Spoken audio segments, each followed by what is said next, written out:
Hello दोस्तों, स्वागत है हमारे चैनल में।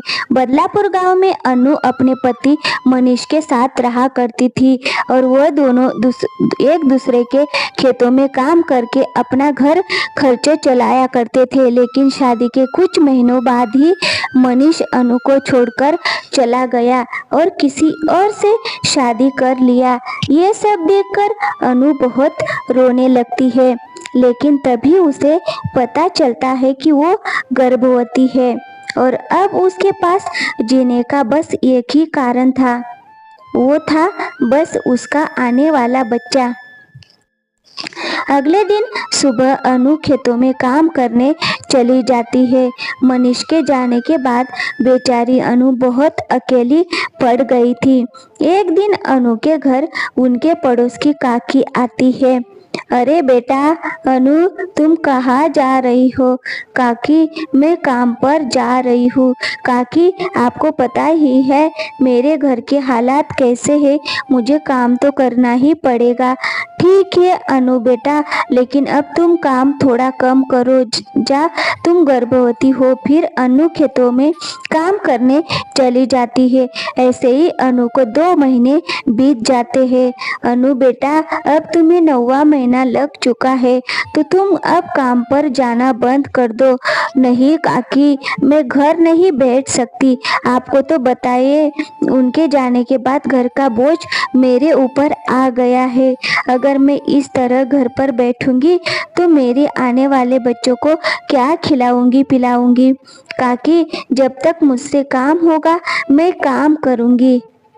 अरे मेरी बच्ची, भगवान ने भी तेरी किस्मत में पता नहीं क्या लिखा है, लेकिन पर बेटा तू अपना ध्यान रखना।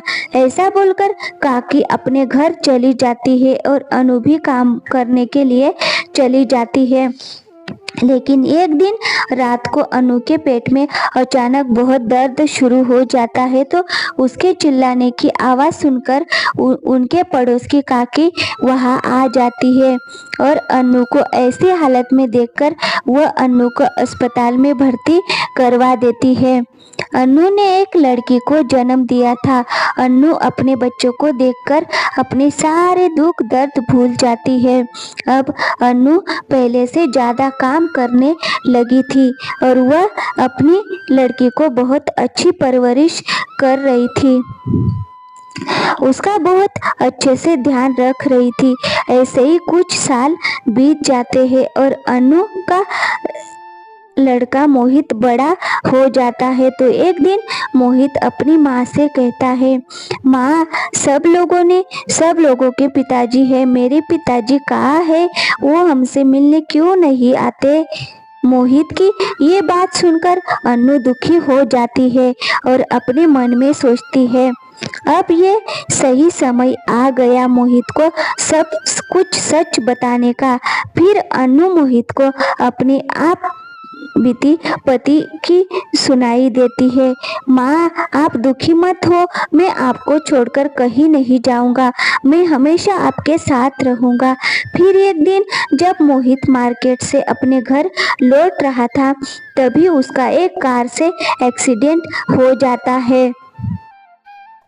उसका बहुत खून बह जाता है। आसपास के लोग मिलकर उसे अस्पताल में भर्ती करवा देते हैं।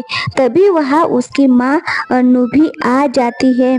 डॉक्टर साहब, मेरा बेटा कैसा है? इसका बहुत खून बह चुका है, जल्दी से खून का इंतजाम कीजिए, वरना हम इसको बचा नहीं पाएंगे। और काउंटर पर जल्द से 1 लाख रुपए जमा करवा दीजिए इसके इलाज के लिए।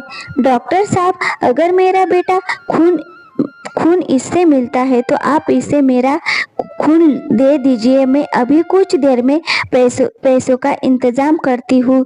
फिर अनु जल्दी से अपने मालिक के यहाँ जाकर बोलती है, मालिक, आप मुझे 2 लाख दे दीजिए, क्योंकि मेरे बेटे का एक्सीडेंट हो गया है, उसकी जान बहुत खतरे में है।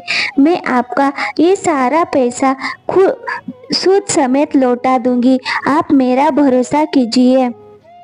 फिर मालिक उसे 2 लाख रुपए दे देता है और वो जल्दी से अस्पताल में जाकर सारे पैसे जमा करवा देती है। फिर डॉक्टर अनु का खून टेस्ट करके मोहित को दे देता है, लेकिन खून देने की वजह से अनु में बहुत कमजोरी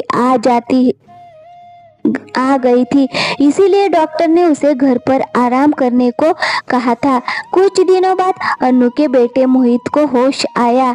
उसकी माँ उसे वहाँ नहीं दिखी तो वह काकी से बोलता है, काकी मेरी माँ कहाँ है? अरे बेटा, तुम्हारी माँ घर पर है, वो आराम कर रही है। काकी कि ये बात सुनकर मोहित को बहुत बुरा लगता है, क्योंकि उसकी माँ उससे मिलने एक बार भी नहीं आई। फिर कुछ दिनों बाद जब मोहित ठीक हो जाता है तो वो अपने घर जाता है। आ गया बेटा मोहित, अब तुम बिल्कुल सही हो ना? आप मुझे बेटा मत बोलिए। आप कैसी माँ हो? एक दिन भी मुझसे मिलने अस्पताल नहीं आई। तबीयत कैसी है? क्या है?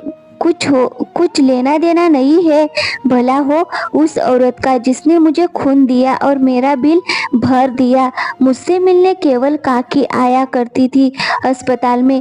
काकी को देखकर मुझे अच्छा लगता था। अगर किसी से कुछ पूछो आपके लिए तो सब यही कहते थे कि कुछ पता नहीं है, कोई कुछ नहीं बताता मुझे। अरे बेटा मेरी बात तो सुनो, मेरी भी कुछ मजबूरी थी। आखिर ऐसी कौन सी मजबूरी थी माँ जो आप मुझसे मिलने तक नहीं आ सके? भगवान आपके जैसी माँ किसी को ना दे। मैं जा रहा हूँ, ये कहकर घर छोड़कर अब आप मुझे हमेशा हमेशा के लिए भूल जाइए। मोहित अन्नू को बोलने का कुछ मौका ही नहीं देता और अपना घर छोड़कर शहर चला जाता है। अपनी बची हुई पढ़ाई पूरी करने के लिए अपने बेटे को इस तरह जाते देखकर अनु जोर जोर से रोने लगती है, लेकिन तभी वहाँ उसका मालिक आ जाता है। अनु, तू काम पर कब से आ रही हो और मेरे पैसे कब लौटा रही हो? मालिक, मैं कल से ही काम करने आ जाऊंगी और आप मुझे कुछ दिनों का समय दे दीजिए। मेरे ऊपर ये उपकार कर दीजिए। आपके हाथ जोड़ती हूँ और फिर पैर पड़ती हूँ। ठीक है, मैं तुम्हें 2 महीने की मोहलत देता हूँ और काम पर कल से आ ही जाना। खेतों में काम बहुत पड़ा है। इतना कहकर अनु का मालिक वहाँ से चला जाता है। अगले ही दिन से अनु खेतों में काम करने चली जाती है। उसके शरीर में बहुत कमजोरी आ चुकी थी, लेकिन फिर भी अपने बच्चे के लिए जो पैसे उधार लिए थे उनको चुकाना चाहती थी। वो बेचारी दिन रात बिना कुछ खाए पिए खेतों में काम कर रही थी, अपने पैसे चुकाने में लगी रहती।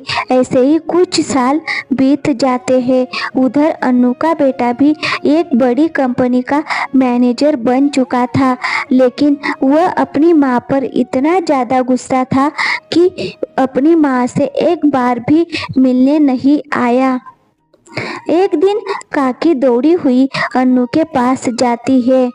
सुनो अनु बेटा, तुम्हें पता है तुम्हारा लाडला बेटा एक बहुत ही बड़ी कंपनी का मैनेजर बन चुका है, और सबसे बड़ी खुशी की बात तो ये है कि आज वो किसी काम के सिलसिले में अपने गांव आ रहा है। मैंने सुना है उसे यहाँ जमीन खरीदनी है और ये खुद की बड़ी कंपनी खोलनी है, ताकि वो अपने गांव वालों को रोजगार दे सके। काकी की ये बात सुनकर अनु बहुत खुश हो जाती है और जल्दी से अपने बेटे से मिलने के लिए वहाँ चली जाती है। तभी थोड़ी देर में उसका बेटा वहाँ आ जाता है, लेकिन वो अपनी माँ को देखकर नजरअंदाज कर देता है। कैसी हो काकी? तुम्हारी तबीयत तो ठीक है ना? मोहित बेटा, मैं तो ठीक हूँ, लेकिन तू अपनी माँ से तो मिल। वो बेचारी कितनी सालों से तेरा इंतजार कर रही है।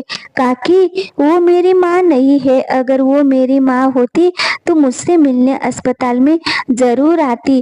तू पागल हो गया है क्या? ये क्या बोल रहा है? फिर काकी मोहित को सारी सच्चाई बता देता है। काकी की सारी बातें सुन सुनकर मोहित रो पड़ता है और अपनी माँ से गले जाकर माफी मांगता है। दोस्तों, इस कहानी से हमें यही सीख मिलती है कि इस दुनिया की सबसे बड़ी योद्धा केवल माँ ही होती है, तो जो हमारे लिए कुछ भी कर सकती है। तो माँ